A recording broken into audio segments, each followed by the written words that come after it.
All right. So our very last camp presentation, insights from goals added per 10K, $10,000. So we have, first of all the debut from Colby College who couldn't make it today due to soccer.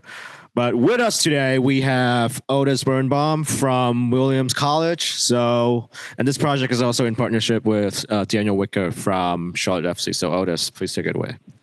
Thank you, Kwong. Wait, is this on? Yeah. Thank you, Kwong. Thank you, Professor Yurko. My name is Otis Birnbaum. I go to Williams College. I worked on this project with Oliver DeBoo, who goes to Colby. Oliver's a really good soccer player. Which is why he's actually playing in a soccer game right now instead of presenting on people who play in soccer games. Anyway, also thank you to our external advisor, data analyst at Charlotte FC, Daniel Wicker. This is our project, Insights from Goals Added per $10,000, a framework for measuring player contract efficiency in Major League Soccer. All right, so the two kind of key differences, two kind of quirks with MLS that I sort of want to get into before, which sort of lead into our main question. The first is that MLS is the only major professional soccer league in the world with a salary cap of its kind. It is this really weird, esoteric, complicated salary cap with these designated players and all these kind of forms of roster rules and things that really restrict how much a team can spend. And the kind of result of that is that there's a lot of parity in MLS, especially when compared to other soccer leagues around the world.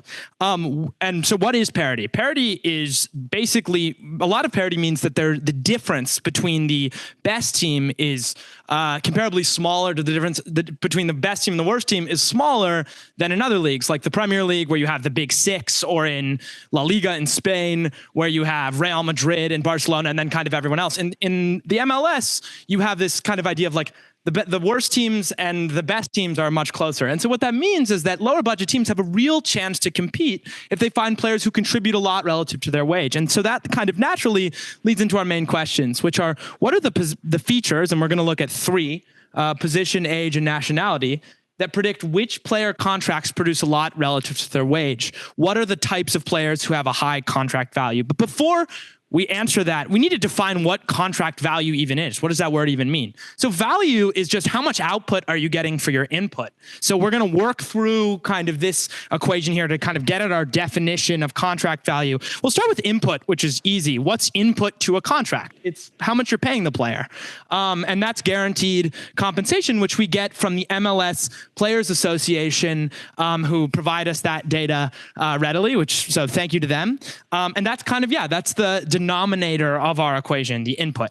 Output is a lot harder. How do you measure how good a soccer player is? There's one really big problem in soccer, which is that goals and shots don't happen that often. They happen a very small percentage of the game. So that can't be the only way we measure how good a soccer player is. And even if we did do that, attackers shoot and score more than midfielders who shoot and score more than defenders. So if we just looked at goals and shots, we'd only be looking at, get accurate information, if that, from attackers. And even if we did that, shot success is essentially random. It's really the chance of whether a shot goes in versus when it misses is very random. And so that's been number three. Problem three has been solved by expected goals, which soccer analytics fans will know of. It assigns a value to a shot based on the chance that goes in, and that kind of eliminates the variance of whether the shot actually goes in. But that still doesn't solve one and two. And to solve all three, we need a value-added metric.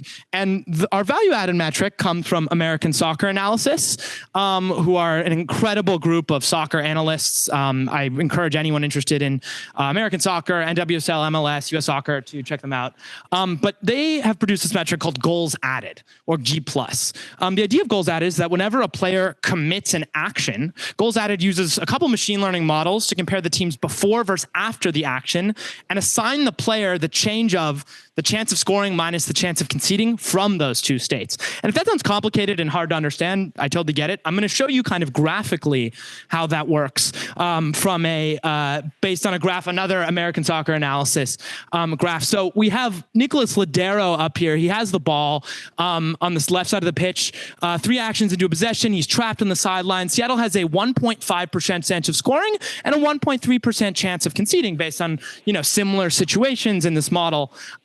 But then something changes. Nicolas Lodeiro passes the ball, and you can see on that red line, to Raul Ruidiaz. And now, the ball's moved forward. It's moved out of pressure.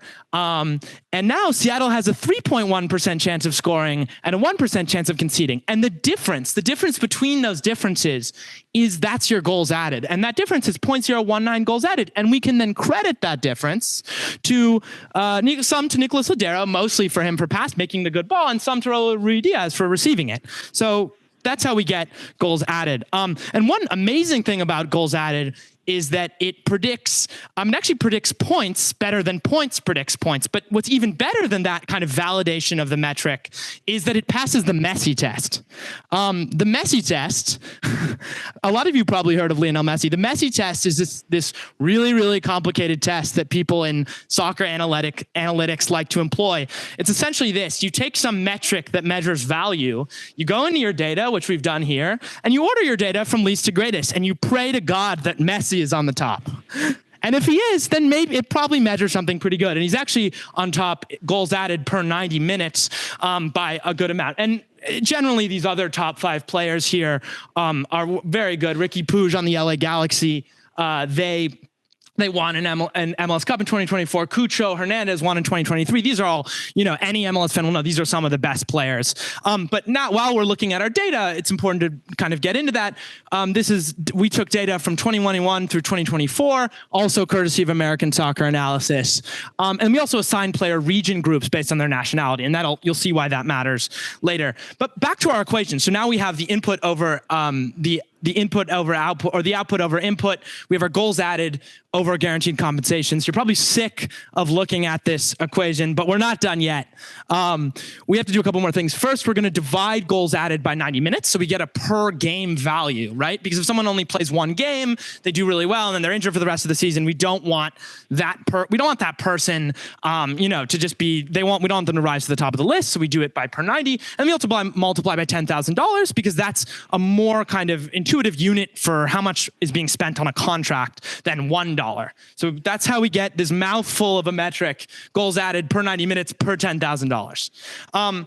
Okay, so now that we've established some way of measuring contract value, let's get into our method. So first, we filtered our data by players who played more than 1,000 minutes and who made less than $2 million. More than 1,000 minutes, so that we, again, aren't getting these players who don't play at all, and we're really getting, which a per 90 metric can kind of overvalue. And then also, and so these are players who really did play significant minutes for their team. And then we filled it out by players who made less than $2 million. Now, future work should be done on players who make more than $2 million because they're obviously really important. Those are going to be big decisions. But they represent such a small percentage, I think 3.8% of all in kind of a histogram wage distribution of players in MLS. So in the end of the day, we didn't think it was worth it.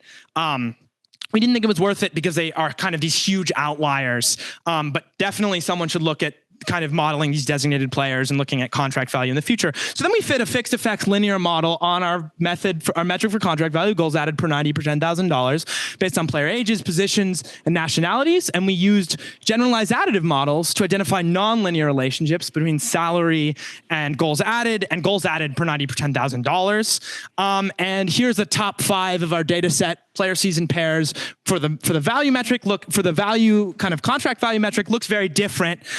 These are probably names you've never heard of before, and they're a lot younger, and there's more domestic players. But remember the top guy, Patrick Agimong. He'll matter in a little bit.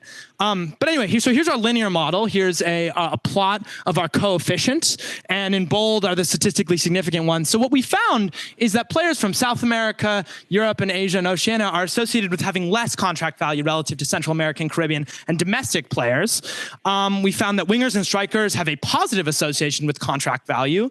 And we found that being older, but basically for every year you age, you have a negative association. There's a negative association with contract value. You perform less and you might get paid more, with a big exception, which is that age actually, when we allowed for a kind of non-linear fit, on age with a generalized additive model, we found that age actually has a smile-like or parabola-like effect on contract value. And what that means is that when you're younger, you have really high contract value, you're on a really cheap rookie contract, and then you get bigger and bigger contracts, and your contract value goes down up until you're really old at like 32, 33. And then all of a sudden you sign a veteran contract and suddenly something amazing happens. Your contract value goes up again. We have observed this smile-like relationship when we allow for a nonlinear fit. So let's get into what this all means. What this means is that Europeans, South Americans, and Asian and Oceanic and older players are they're overvalued. They come from leagues where they can demand higher wages. And so that's probably where that comes from. What this doesn't mean is that MLS teams should avoid these players at all costs. As you saw in that first picture, a lot of the best players come from Europe and South America. It just means you won't get them at a good value. Also, you might have seen earlier here that we found that that wingers and strikers have more positive contract value, but we don't read much into this. Mainly because it's a small effect, but also because we think that goals added, because of some other literature on it, probably overvalues attackers because of an inability to quantify sort of off-run, off-ball stuff that defenders do. So we're not really going to read much into that, but trying to value defensive actions is definitely really important and should be done in the future. So what should MLS teams do with this information? Younger domestic players are probably undervalued, and MLS teams should find them if they need to. And the if they need to is important because of that second point, right? Which is that we're not saying if you sign a bunch of really young players from academies or the super draft, which are the places that young domestic players come from, you're automatically, going to win the MLS Cup. It just means that teams who are poorer or have less money to spend on wages, or teams that need to fill, their 11th, 12th, 13th spots, 14th, kind of all the way up the roster, should look at these sources for undervalued players. And soccer is a weak link sport. It's often, you can complete 10 passes, but if your worst player messes up the 11th, you're not going to score. And so finding value in small contracts is really, really important. And we think academies and the super draft, especially, which is often overlooked, is a good place to find them. So remember I said, remember that guy named Patrick Agimong, who's the top of our list? Well, he was drafted in 2023 by, surprise, surprise, the best analytics department in MLS, Charlotte FC. He was drafted in 2023, first round, 12th overall. In 2024, he was paid the league minimum salary of $71,401. That's really small if you're a fan of, especially with these NBA contracts recently. But he scored 10 goals, right? So he was paid almost nothing, American, drafted out of college. He's paid $71,000, scored 10 goals. And then in 2025, a couple months ago, Charlotte FC transferred him to Derby County for $8 million, which was a Charlotte FC club record fee, and was kind of a huge win for their analytics department. So this is a model, right? Drafting younger players, really low risk. You can pay them league minimum salaries, and if they do, if they bust, then not much happens. If they do well, then you can have a Patrick Agimong situation. Thank you so much. Yeah. All right. Thank you, Otis. Time for one question. Does anyone have a question here? There you go. Yeah, so a lot of this relies on goals added, which is a metric kind of after they're in MLS.